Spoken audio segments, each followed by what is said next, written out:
US President Donald Trump announced the full opening of the Hormuz Strait, and American forces immediately sent ships to force their way through the strait, breaking through the Iranian blockade. Against the backdrop of negotiations in Pakistan between the Iranian and US delegations, US Navy warships unexpectedly broke through in the Hormuz Strait.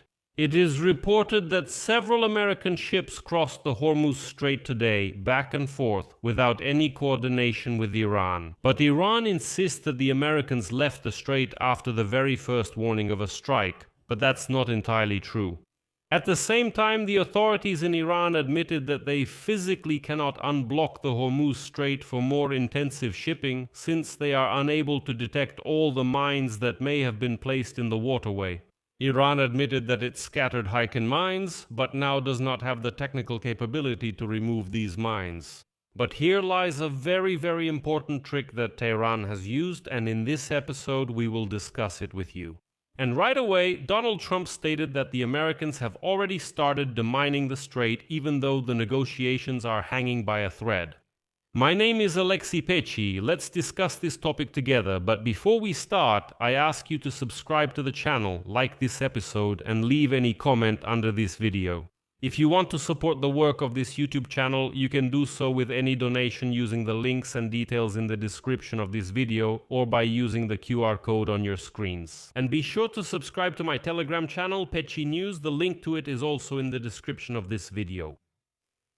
So, on Saturday, several US Navy ships openly crossed the Strait of Hormuz, which is blocked by Iran. It is reported that this move was not coordinated with Tehran, and this is the first time American warships have crossed the strait since the beginning of the war. As stated in Washington, the operation was aimed at increasing the confidence of commercial vessels in their ability to cross the strait. They say that if warships were not afraid to enter these waters for the first time since the war began, then supposedly no one else has anything to fear either. But that's not true, and it's a trap. We'll talk about this a little later. The Pentagon reported that US Navy ships crossed the strait from east to west, reached the Persian Gulf, and then returned through the strait to the Arabian Sea. The Iranian government confirmed the passage of American ships, but called it a violation of the ceasefire and threatened to attack those ships. Well, supposedly after a warning from the Islamic Revolutionary Guard Corps, the Americans left the strait. And I can assume that in this way Trump is also trying to show that his negotiations are working. Since opening the strait was one of the conditions for a ceasefire, but in fact the strait was never actually opened. For several days after the announcement of the ceasefire, very few ships crossed this strait, and then, on Saturday morning, reports appeared that at least 3 oil supertankers had crossed the strait. This is a preliminary sign of movement, although it is still an extremely small fraction of the normal level of shipping. Earlier, US officials admitted that ships were not passing through this area because they were being intimidated by the Iranians. And here's the most interesting part. Today, Trump cynically stated that Iran is only threatening tankers and ships, saying they might run into mines in the strait. But according to Trump, this is just a scare tactic. He says there are no mines there, and even if there are, they're not that dangerous.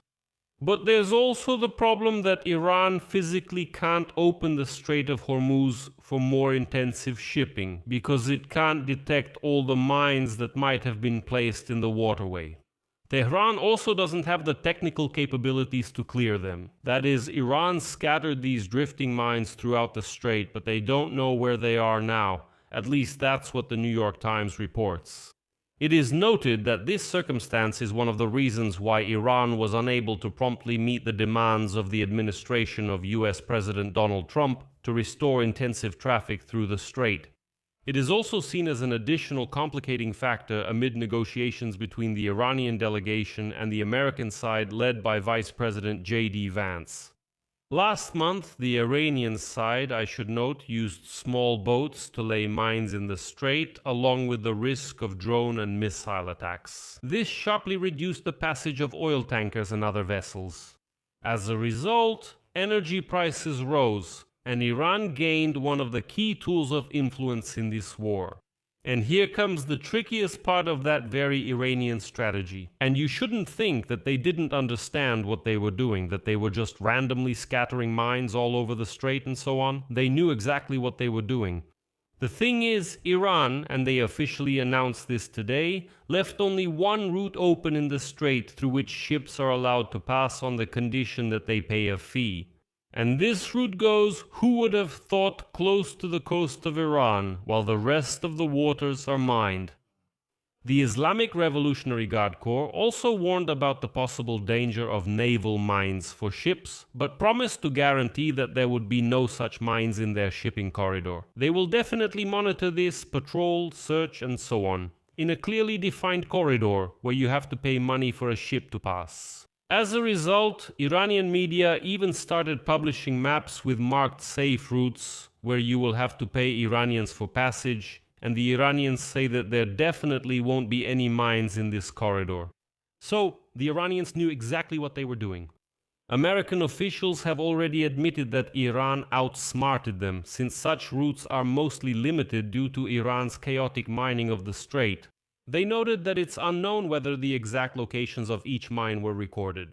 They also said that even in cases where the coordinates were recorded, some mines could have been placed in a way that allowed them to drift or change their position.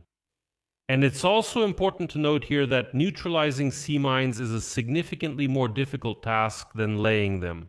The US, by the way, doesn't have powerful enough means for full-scale demining, so they mainly use littoral combat ships equipped for minesweeping.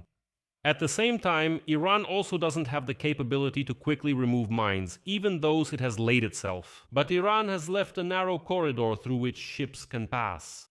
And mines in the sea are just a huge problem. It's a problem that will remain there for years and years to come.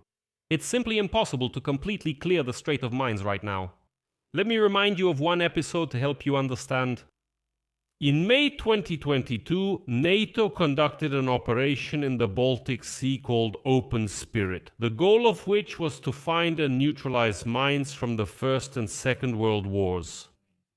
And just imagine, at that time they were actually finding and detonating mines not just from the Second, but even from the First World War.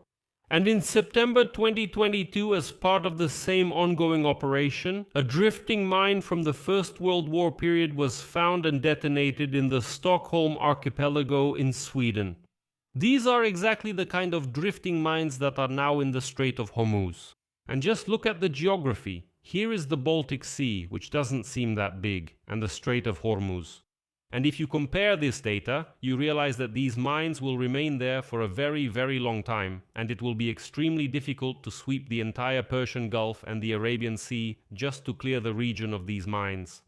And against this backdrop, Donald Trump announced that the US is launching an operation to clear the Strait of Hormuz. According to him, the American military destroyed most of Iran's weapons and military industry, as well as many of its leaders. The only thing they have left is the threat that some ship might hit one of the sea mines, although all 28 of their mine layers are also lying on the seafloor. Now we are beginning the process of clearing the Strait of Hormuz as a service to countries around the world, including China, Japan, South Korea, France, Germany, and many others. And as usual, Trump criticized the mentioned country for lacking the courage and will to open the strait. And he added that empty oil tankers from many countries are heading to the US right now to load up with our oil. Well, like even here, Trump helped everyone and is saving everyone. I'll leave it at that. Share your opinions and conclusions in the comments below this episode. Subscribe to the channel, hit the bell, and don't forget to like. If you want to support our work on this YouTube channel, you already know what to do. You can do it with a donation. All the links and details are in the description of this video or by scanning the QR code on your screen. And don't forget to subscribe to my Telegram channel, Pechi News. The link to it is in the description of this video. There we post breaking news as it comes in. That's all for now. Take care of yourselves. Goodbye, everyone.